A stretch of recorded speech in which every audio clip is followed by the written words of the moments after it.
सहारा India का अब पूंजी अब पूरा का पूरा एक बड़ा उद्योगपति ले लिया, सरकार उद्योगपति ले लिया। इंडिपेंडेंट वैल्यूएशन की बात आप करते हैं। आप हमको बताइए, आईबीसी से देश की अर्थव्यवस्था पर कौन सी मजबूती होगी, या कुछ कॉर्पोरेट लोगों को मजबूत करने का ये सबसे बड़ा कानून है। अभी युद्ध हो रहा है, रास्ते में हमको समुद्र में मेरा जहाज फंस गया और हम दिवालियापन में हो गए, तब भी हम चोर हो गए। तब आप उस प्रोसेस को, थॉट को नहीं देखोगे कि हम किस कारण से हमारा दिवालियापन हुआ।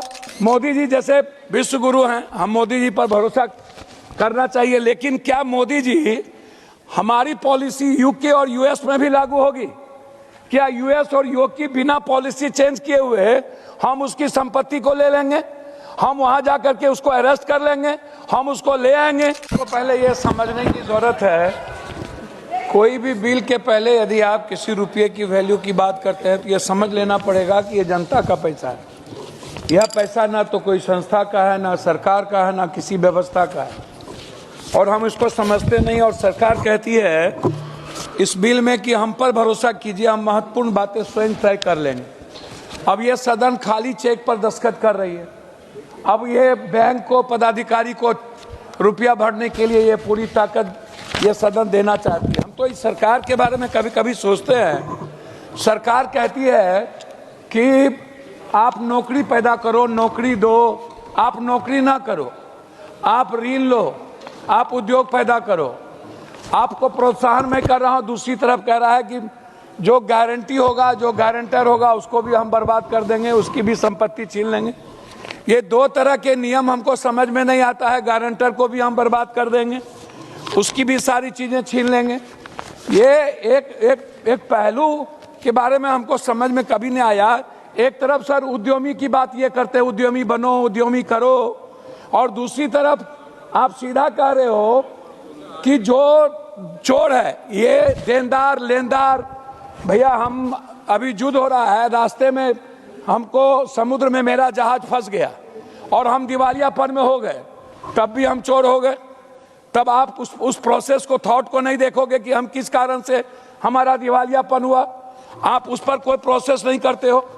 दूसरी तरफ हमको एक बात बहुत आश्चर्य हुआ कि अध्यक्ष महोदय यह बिल क्या कहती है? यह कहती है मोदी जी जैसे विश्व गुरु हैं, हम मोदी जी पर भरोसा करना चाहिए, लेकिन क्या मोदी जी हमारी पॉलिसी यूके और यूएस में भी लागू होगी?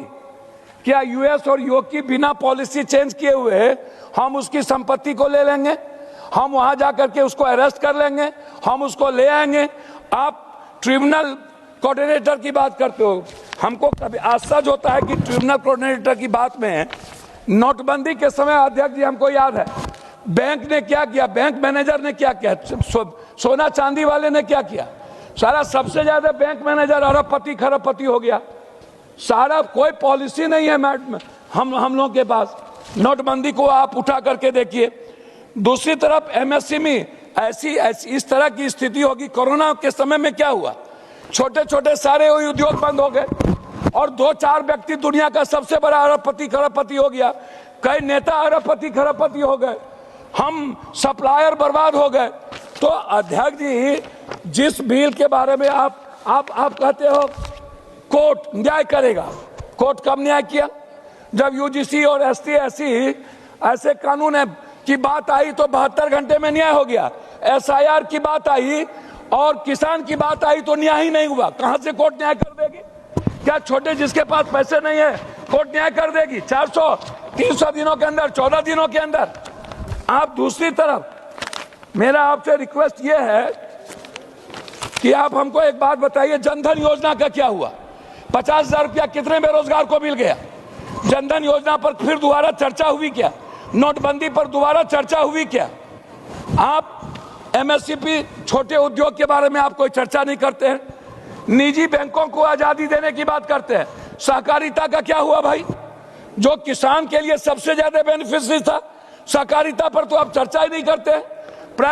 सरकारी बैंक पर तो आप चर्चा ही नहीं करते हैं। सहारा इंडिया का जो निवेशक है वो दलित है, गरीब है, ईबीसी है, रेहड़ी है, पटरी वाले हैं, और सारा सहारा इंडिया वाला क्या किया? सहारा इंडिया का अब पूरा का पूरा एक बड़ा उद्योगपति ले लिया सरकार, उद्योगपति ले लिया, उसका कोई मतलब नहीं। आप दीदी लोन जो जीविका दीदी है, आप जो बेटियों का है, महिलाओं के ऋण पर है, इस पर चर्चा नहीं करते हैं। आप सिर्फ बड़े बड़े मुनाफाखोरों की चर्चा करते हैं।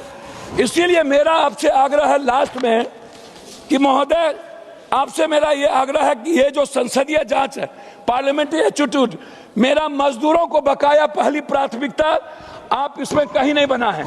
न्यूनतम गारंटी भुगतान पर आपने कुछ भी नहीं दिया है। ग्लोबल है लेकिन कानून लोकल है। आप सरकार की चुप्पी, अनक्रिचल मॉडल लॉ लागू किया जाए। मैं लास्ट कर रहा हूं, इंडिपेंडेंट वैल्यूएशन की बात आप करते हैं।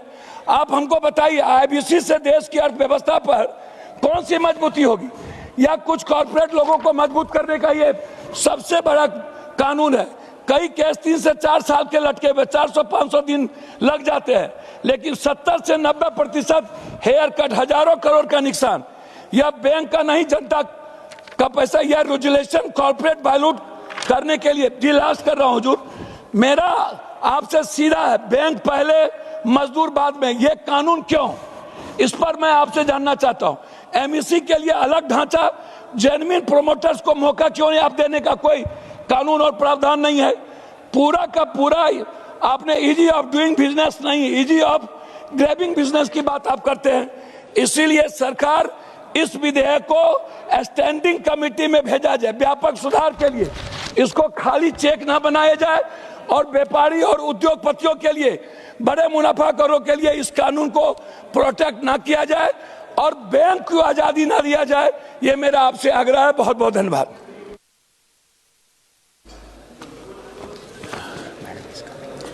माने